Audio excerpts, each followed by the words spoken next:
सभी सावधान होकर बैठने के बाद पूरी तरह से लगा के और तेज करो आवाज़। हेलो हाँ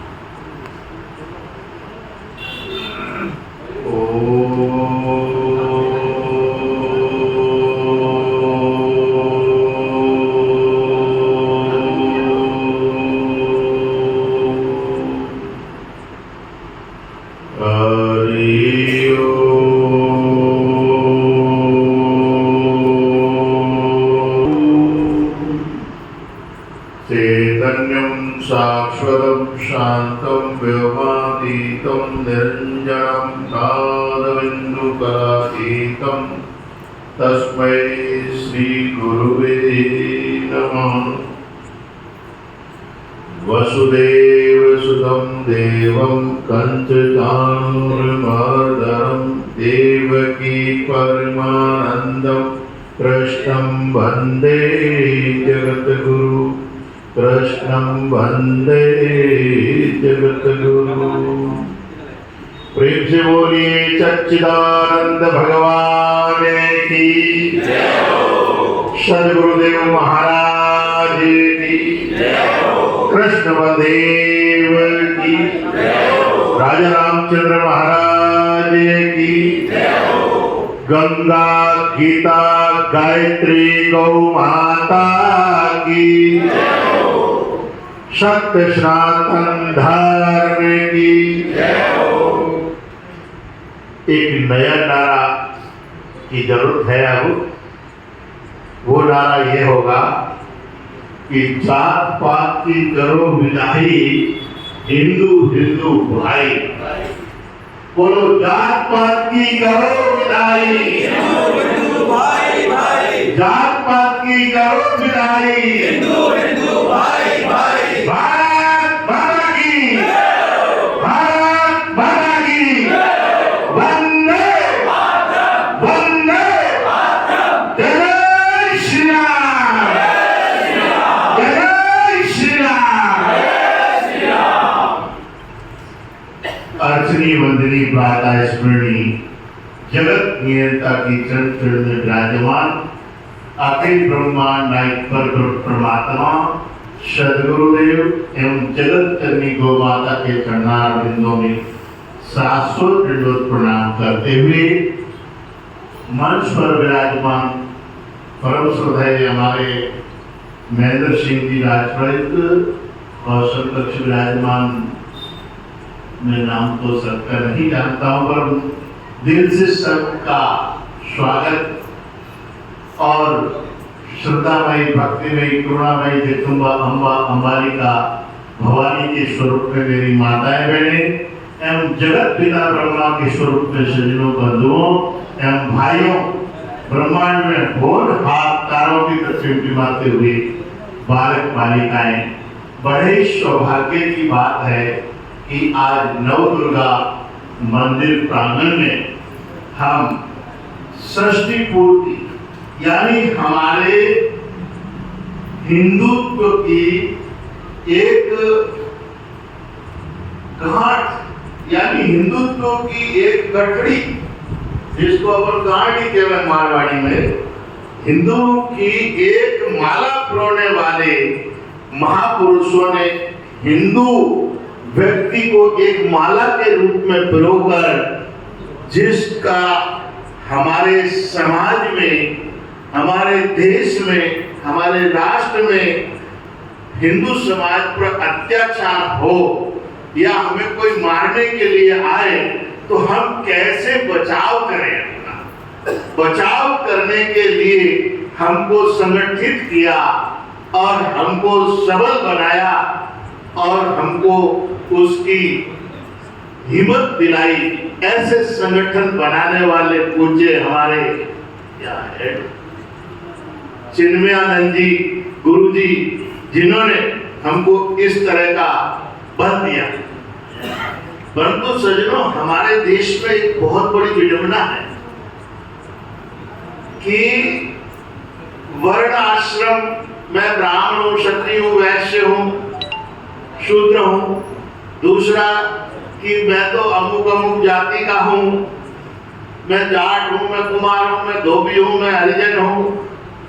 तो सज्जनों, बांग्लादेश के अंदर जो काटे जा रहे हैं, मारे जा रहे हैं, बहन बेटियों के साथ रेप किए जा रहे हैं, तो वहां कोई जात पूछ के नहीं काटा जा रहा है कि ये ब्राह्मण समाज का इसलिए इसको काटो, या ये वैश्य समाज का इसलिए काटो, या राजपूत समाज का इसलिए काटो। वहां तो हिंदू शब्द मुंह से निकला और तलवार चली। तो हिंदू शब्द कहने से वहां पर कत्ल होता है। हेलो। तो सज्जनों, फिर हम क्यों न ऐसे सबल बने जैसे गुरुजी ने बनाया था। हमारे को किसी को मारने की जरूरत नहीं है। हमारा सनातन धर्म किसी की हत्या नहीं करता है, किसी की हत्या के पक्ष में नहीं है, परंतु अपने बचाव में तो सभी की जरूरत है, सबको जरूरत है। हमारे सनातन धर्म के अंदर देवी देवता नवदुर्गा जो है, जिनके मंदिर में अपन बैठे हैं, इसके हाथ में खड्ग है, फांस है, भाला है, तलवार है। ये किस लिए है? क्या लोगों का अत्याचार करने के लिए है? भगवान राम के हाथ में धनुष है तो क्या अत्याचार करने के लिए है? कृष्ण के हाथ में सुदर्शन चक्र है, किस लिए है? ये इसलिए है कि आपत्ति काल में अपना बचाव करें, अपने धर्म का बचाव करें, अपने देश का करें, देशवासियों का करें और अपने राष्ट्र का बचाव करें। सज्जनों, अगर हमने अपने बचाव के लिए ये पैतरे नहीं अपनाए तो आने वाला समय जो है बहुत ही दयनीय आने वाला है। सज्जनों, वहां पर कोई जात पात नहीं पूछी जाएगी, वहां पर तो अभी वो तैयार बैठे हैं, खून खोल रहा है उनका कि ये 70 वर्ष जो हमारे देश को आजाद हुए हुआ था, 70 वर्ष तक हम लोग कुछ भी नहीं कर पाए, परंतु भगवान की कृपा से 2014 में हमारा जो एक राजा ऐसा बैठा जो सनातन संस्कृति को समझने वाला और सनातन धर्म को समझने वाला, सनातन धर्म के पद चिन्हों पर चलने वाला, जिसके कारण हमारे देश में सनातन की ध्वजा लहराने लगी और वो ध्वजा लहरा रही है। परंतु आने वाले समय में अब कोई भरोसा नहीं है, क्योंकि हमारे लोगों ने ही हमें धोखा दिया। आज अयोध्या में भगवान रामलला विराजमान हुए और भगवान का आज इतने वर्षों से इंतजार करते हुए 500 वर्षों से, 5000 वर्षों से नहीं हुआ, परंतु हमारे सनातन संस्कृति का राजा सिंहासन पर विराजा, जिसके कारण रामलला विराजमान हो गए। परंतु वहां की जनता ने ही धोखा दिया, जो वापसी उस लल्ला की पुजारी के लायक भी नहीं रखा। तो ऐसे पूरे भारत के अंदर ये फैलने वाला है, परंतु हम जग जाएंगे, हम ये संगठन मजबूत कर लेंगे, अपनी मुट्ठी बांध लेंगे, तो वैसा हमारा वापसी राजा बना रहेगा, जिसके कारण हम खुले आम निर्भय घूम सकते हैं, विचरण कर सके। ये समय ऐसा है, नहीं तो बांग्लादेश से भी ज्यादा हमारे यहाँ ये बुरी दशा होने वाली है। तो इसीलिए ये जात पात का चक्कर हमारे यहाँ बहुत ज्यादा है। हमारे साथ में भी होता है कि बाकी देखी जात रहो, मैंने कहा मैं हिंदू जात का हूं। बोले फिर भी तो, अब फिर भी क्या होता है, हिंदू तो हिंदू होता है।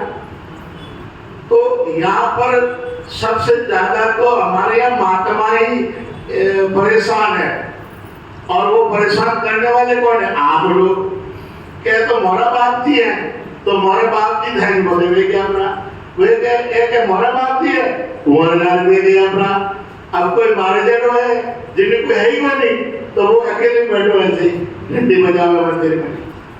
तो कहने का मतलब है कि इलेक्शनों में खड़ा होना है तो जात चाहिए तुम्हें, इन जात के कितने वोट मिलेंगे, इस जात में कोई एक वोट कम है इसीलिए इसको टिकट नहीं दिया जाए। परंतु अब इस देश में ये होना चाहिए, हिंदू के नाम से इलेक्शन लड़ना चाहिए, हिंदू के नाम से टिकट मिलना चाहिए, हिंदू के नाम से ही राजनीति होनी चाहिए। किसी भी जात पंथ के नाम से राजनीति अगर होगी तो ओबीसी आने वाला है, देख लेना। ओबीसी तैयार बैठा है खूंटी गाड़ के, और वो ये कह भी रहा है कि देख लो ये जितने बंगले कोठी मकान बना रहे हो ना, इसमें सब हमारे बच्चे बैठेंगे, हमारे बच्चे खेलेंगे। क्यों खेलेंगे? क्योंकि हम तो जात पात में बढ़कर मर जाएंगे।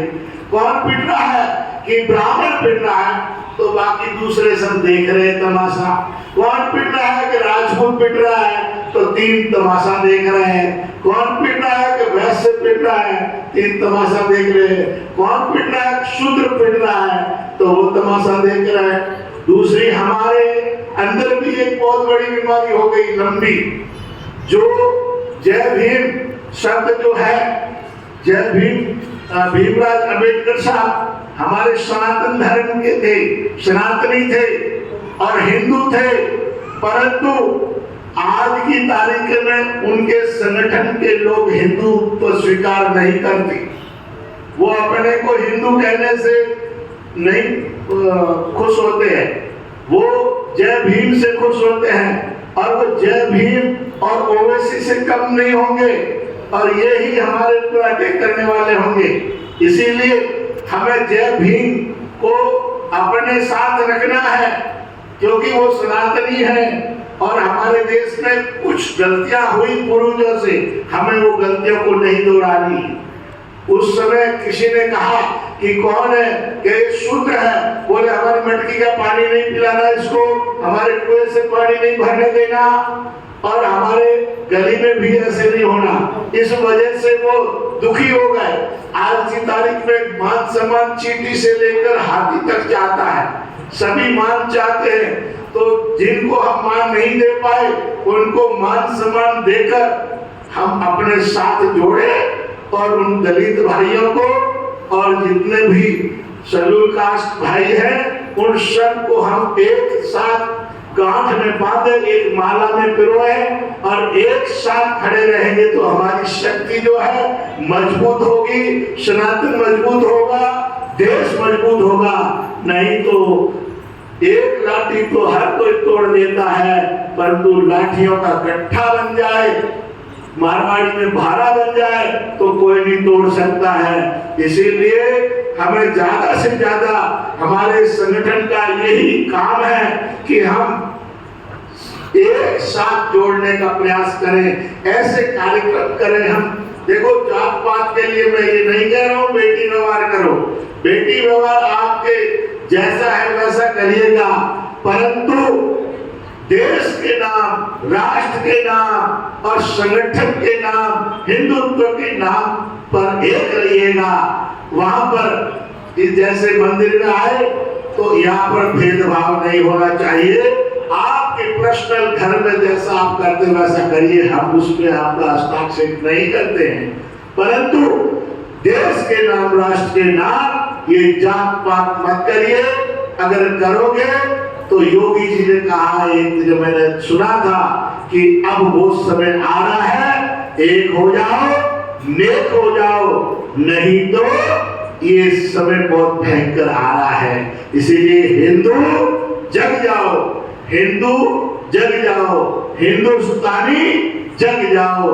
हम सिर्फ हिंदू और हिंदुस्तानी रहें और कोई बात पर हम विवाद न करें। इलेक्शन या जो भी है उस पे आप हिंदुत्व पे लड़े। इसीलिए हमारे, मैं तो संगठन से हमेशा जुड़ा रहा हूँ और केंद्र से हमारा विशेष जुड़ा रहा हूँ मैं, तो हमेशा हम केंद्र में यही बात कहते थे कि हम जब तक एक नहीं होंगे, नेक नहीं होंगे, हिंदुत्व का भाव नहीं आएगा, तब तक ये जातिवाद का विष, ये भयंकर कैंसर है और ये भयंकर कैंसर की बीमारी सबको ले डूबेगी। इसीलिए रहते हुए इलाज करवा दें। दूसरी ये हमारी धरती माँ जो है वो बीमार है। धरती माँ बीमार है क्यों? क्यों इस पर किसान यूरिया डीएपी डाल डाल के इतनी उशर कर दी है, कमजोर कर दी है कि अच्छा अन्न देने में भी समर्थ नहीं है उसमें। इसीलिए अगर बीमार माँ से संतान पैदा होगी तो कैसी होगी बताइए? माँ अगर बीमार होगी तो आने वाली संतान भी बीमार ही रहेगी सज्जनों। ऐसे ही ये भूमि हमारी बीमार है, इसका इलाज है गोबर और मूत्र। गाय का गोबर और मूत्र इस भूमि पर नहीं गिरेगा तब तक ये भूमि उर्वरा नहीं होगी, ताकतवर नहीं होगी, और ताकतवर नहीं होगी तब तक अन्न जो है वो बढ़िया नहीं देगी, फल बढ़िया नहीं देगी। हम फल खाते हैं पर सब दवाइयों के मिक्स के खाते हैं, अन्न खाते हैं सब दवाइयों के मिक्स के खाते हैं, जिनसे कैंसर की बीमारियां होती हैं। इसीलिए सज्जनों हमें गाय पर विशेष ध्यान देना है। हमारा संगठन भी गाय की रक्षा के लिए विशेष काम करता है। तो सज्जनों हमारे सनातन धर्म में एक एक गाय अवश्य घर में होनी चाहिए। अगर आप घर में रखने की जगह है तो बहुत बढ़िया है, नहीं तो किसी गौशाला में जाकर आप एक गाय की गोद में बैठ जाए, क्योंकि गाय को तो गोद में नहीं ले सकते क्योंकि इतनी बड़ी है, आप उसकी गोद में बैठ सकते हैं। जैसे माँ की गोद में तो हम दूध पीते तब तक बैठ सकते हैं, पर तो 60 वर्ष का बच्चा जाके कह रहा माँ मैं तेरी गोद में बैठूंगा तो कैसे होगा? तो इसीलिए हम गाय की गोद में बैठे और उसका अपन फोटो खींच के घर लेके आए, अपने आले में रखे, और रिश्तेदार जब आते हैं तो वो पूछे भाई गाय का फोटो कैसे रखा, तो उनसे आप बताएं कि ये मैं गाय के गोद में बैठा हूँ, ये मेरी माँ है और मैं इसकी सेवा करता हूँ, और ये मेरी गाय अमुक गौशाला में या अमुक जगह खड़ी है, उसका आप दर्शन करने के लिए जाओ, उसका रोजाना हो सके तो जाओ, नहीं तो सप्ताह में 1 दिन जाओ, नहीं तो 15 दिन में जाओ, महीने में जाओ, ऐसे जाके संभालें। एक एक गाय की सेवा अगर आप लेंगे तो आपका जीवन सार्थक हो जाएगा। अरे आप गुटखा बीड़ी तंबाकू ऐसे ही थूक देते हो, 10 रुपए एक आदमी रोजाना एक सिगरेट का पैकेट पीता कितने का आता है? 150 का आता हो, तो वो 100 रुपए का ऐसे ही थूक देता है। गुटखा खाता है 100-150 का। अरे तुम ऐसा करो 10 रुपया रोजाना आप निकालो, ज्यादा नहीं, सिर्फ 10 रुपया निकालो, महीने का 300 रुपया हुआ, और 12 महीनों का 3600 रुपया हुआ।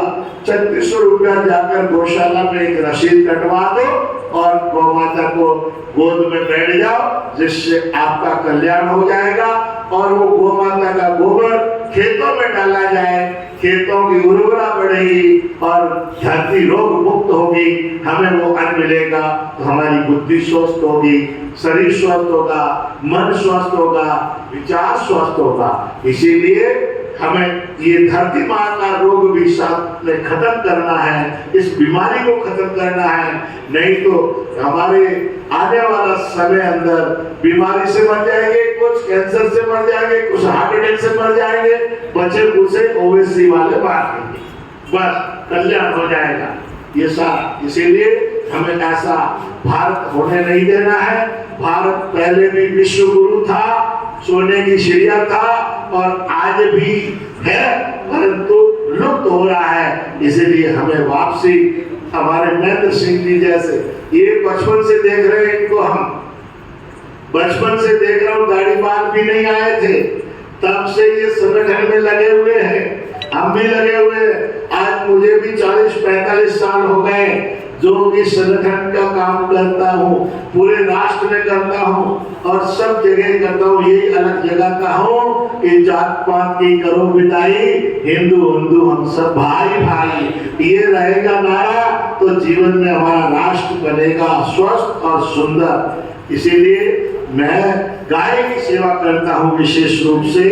हमारे यहाँ जोधपुर में 3-4 जगह है, आप जानते हैं कि 500-700 गोवंश है आज की तारीख में मेरे पास, जो घरों में दूध पीकर रोड पर छोड़ दिया गया है, जिनके स्तन खराब हो गए हैं, जो लातें मारने लग गई है, या अपने आप दूध पीने लग गई है, या आंख से अंधी हो गई है, पैर से लगड़ी हो गई है, एक्सीडेंट में पैर कट गए हैं, ऐसे गोवंश की सेवा होती है। जोधपुर में 4 जगह होती है। सर्वप्रथम हमारी प्रताप नगर गुरु के तालाब में होती, जब पहले भारत माता मंदिर नहीं था, तब महेंद्र सिंह जी और कैलाश भाई साहब शाखा हमारे आश्रम में ही लगती थी। और उसके बाद पाल बोरनाडा में आरती नगर के अंदर आनंद धाम गौशाला के नाम से प्रारंभ हुआ, फिर मेन रोड पे महादेव गौशाला के नाम से प्रारंभ हुआ, फिर 2020 में पाली रोड काकाड़ी में वहां शुरू हुआ। वहां आपको नेत्रहीन, पैर कटे हुए और लूले लगड़े वहां सब मिलेंगे, और बिना दूध देने वाले गायों की सेवा होती है। तो आप लोग भी गाय की सेवा करें और सनातन धर्म की रक्षा करें। इसीलिए मैं आपसे भी रिक्वेस्ट करता हूँ, सब नगरवासियों से, आपको जितनी गाय आप गौशाला में ला सकते हो हमारे, उतनी रोड पर जो भी घूम रही है, वो चाहे 100 होगी, 200 होगी, 500 होगी, तब भी मैं सेवा करूंगा। आपका एक ही आशीर्वाद चाहिए कि गौशाला तक पहुंचा दे गाय को, क्योंकि रोड पर बहुत एक्सीडेंट हो रहे हैं आजकल। बारिश में मक्खी मच्छर बहुत ज्यादा है, जिसके कारण गाय रोड के बीच में बैठती है कि गाड़ियों से उड़ती रहे, परंतु उसके साथ साथ उसके प्राण पंखेरु भी उड़ जाते हैं। इसीलिए गो रक्षा करना हमारा सनातन धर्म का काम है। इसीलिए आप सभी लोग अपनी गली मोहल्लों से उन गायों को गौशाला तक पहुंचाने की आप कृपा करें, और भगवान ने दिया हो तो वहां देना, नहीं तो केवल पहुंचा देना, इतनी सेवा देना, ये आप सबको मेरी रिक्वेस्ट है, निवेदन है। और दूसरा, हम एक रहें, नेक रहें, और जात पात को छोड़कर हम हिंदू रहें, बस यही मेरा आप सबसे अनुरोध है। आज का कार्यक्रम में आपने बुलाया, बहुत बहुत धन्यवाद है। मेरी बात सुनी आपने, कि सनातन धर्म की बात सुनने वाले भी बहुत कम लोग मिलते हैं। उनको इधर उधर की बातें तो बहुत अच्छी लगती है, परंतु ऐसी बातें कम अच्छी लगती है। बस इन्हीं शब्दों के साथ वाणी को विराम। भारत माता की, भारत माता की, वंदे वंदे, जय जय श्री राम, जय जय श्री राम। अच्छा बताया हमारे हिंदू समाज और सनातन धर्म के लिए क्या सही है, उन्होंने बहुत ही खूब बताया है। तो मैं अब श्रीमान महेंद्र जी भाई साहब से निवेदन करूंगा